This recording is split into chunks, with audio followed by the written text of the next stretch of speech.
have had to cut my meeting so that I can actually address this judgment. Jeremiah Nyegenye, the clerk of the Senate, took me to court on defamation claims.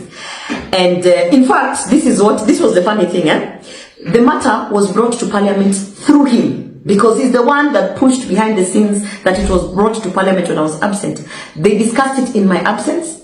I responded when I was in New York through a video. He took the video, and that is the video that he took to say that he was defamed. Now, my claims are still on the table. I've written an official letter to Parliamentary Service Commission, to the chair of Parliamentary Service Commission, Mr. Wetangula, the Speaker of the National Assembly. They ignored my letter. I have complained within the powers that be in Senate, including to the Speaker. They have ignored all my complaints.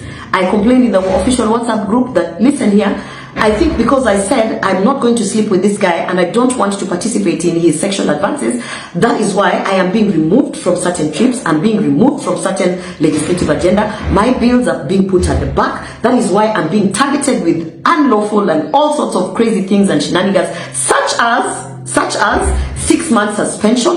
That is why also, as you can see, they forced me to put in an apology, which Jeremiah Nyegenye, through that committee that prepared, added his name. And remember when I was telling you people that this guy is going to use this thing in court, he went and used it in court as a submission.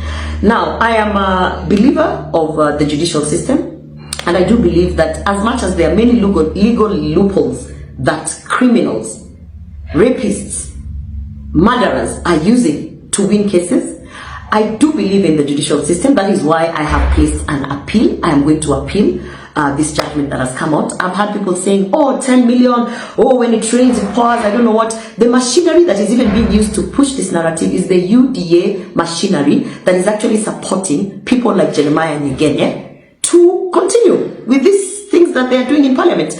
Every single person that has worked in Parliament or has had an interaction in Parliament will tell you there is sexual harassment in Parliament. They will tell you they don't speak about it because this is what happens to you when you speak about it. So, and I mean, we are living in the times where we have seen even politicians being put on platforms and being told to turn around so that we can see you're behind. This is a culture that somebody has to say no to. And I know that there is a price to pay to say no to that. And I'm willing and ready and capable to pay the price, because I was raised as a person who does not exchange sexual favors for whatever. That is not how my father raised me. And anyone who has been in my space knows, in fact, wanasema unajiringa, unajifanya, but that is not who I am. And there are many girls and many women who are finding themselves in compromising situations. You saw how Sabina Chege, actually a woman of her stature and her age, just succumbed to turning around to show her behind, because that is how the powers that be force it. So I want to say this to Jeremiah Nyegenye and to the public that cares to listen. No one has investigated. No one has investigated. Ever since I put up and said, listen guys, this guy is punishing me for saying no, not one single independent body or person has investigated and found that indeed Jeremiah Nyegenye is innocent. The only thing you have to do, even beyond investigations, as the public, why is the Senate refusing to put public the travel reports? Let Kenyans see who has been traveling, how much they have been using in the travel, how frequent they travel, who they travel with, and what that means to the taxpayers. Because the moment they put out the travel report, you will see Jeremiah Nyegenye in a plane every day with someone and someone and someone. And those are people who are playing ball. You will see the leadership of the house in a plane to wherever with constantly with certain people. You will see even the Speaker of the House constantly in some travel with certain people.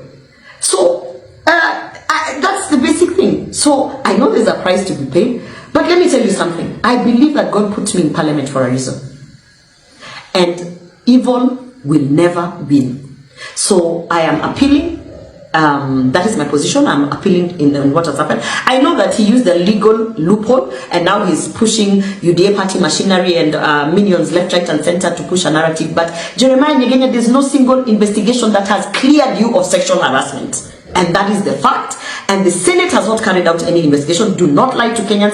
And Kenyans, ask for the travel report so that you can see how your billions of Kenya shillings is being spent in exchange of sexual favors and trips. Yeah, that's what I have to say about this.